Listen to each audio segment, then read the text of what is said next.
Menteri Haji dan Umroh Muhammad Irfan Yusuf Hashim dalam kunjungan kerja di Surabaya Minggu 16 November malam memaparkan persiapan penyelenggaraan Haji 2026. Gus Irfan juga menjelaskan tahapan pendaftaran umroh mandiri yang dalam praktiknya terbilang rumit jika tanpa bantuan agen perjalanan serta mengingatkan resikonya.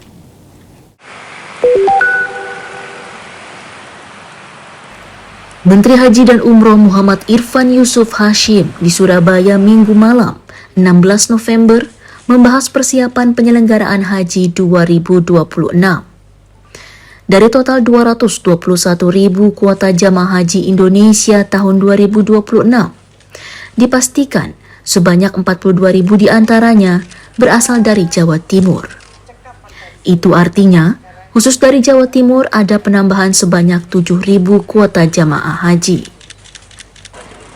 Gus Irfan menyatakan, tahun depan jamaah haji Indonesia selama menunaikan ibadah di Tanah Suci tidak lagi dilayani oleh sebanyak 8 syarikah, melainkan hanya 2 syarikah yang akan dipilih melalui bidding dengan pengawasan ketat oleh banyak pihak. Saat ini Kementerian Haji dan Umroh mengupayakan pemenuhan kebutuhan konsumsi jamaah selama menunaikan ibadah di Arafah, Musdalifah, hingga Mina, agar dapat dioptimalkan bahan pangannya berasal dari dalam negeri.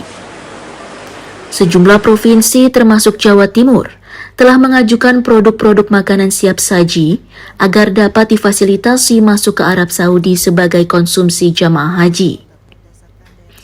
Langkah itu pun sampai sekarang masih dipersiapkan di Direktorat Jenderal Ekosistem Ekonomi Haji. 7 pendiri Nahdlatul Ulama Hasyim Asy'ari ini juga mengungkapkan upaya pemerintah yang berniat mendirikan kampung jamaah haji Indonesia di Arab Saudi dengan target pembangunan mulai tahun depan.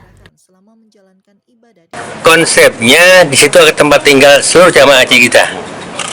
Ada tempat tinggal, ada dapur, ada rumah sakit, dan ada kios-kios tempat tinggal, kios-kios untuk UMKM di sana.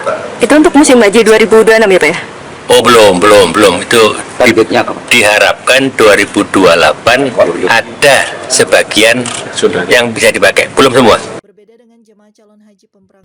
Di sisi lain terkait umroh mandiri yang telah dibuka oleh pemerintah Arab Saudi, Irfan memastikan secara teori, jamaah Indonesia sepanjang telah melakukan pendaftaran bisa langsung berangkat ke Tanah Suci. Namun dalam prakteknya, tahapan pendaftarannya melalui sejumlah platform di Arab Saudi, sehingga dinilai akan kesulitan jika tanpa bantuan agen perjalanan.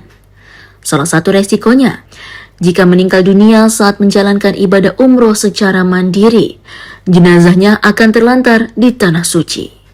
Dari Surabaya, Jawa Timur, Hanif Nasrullah, Kantor Berita Antara mewartakan.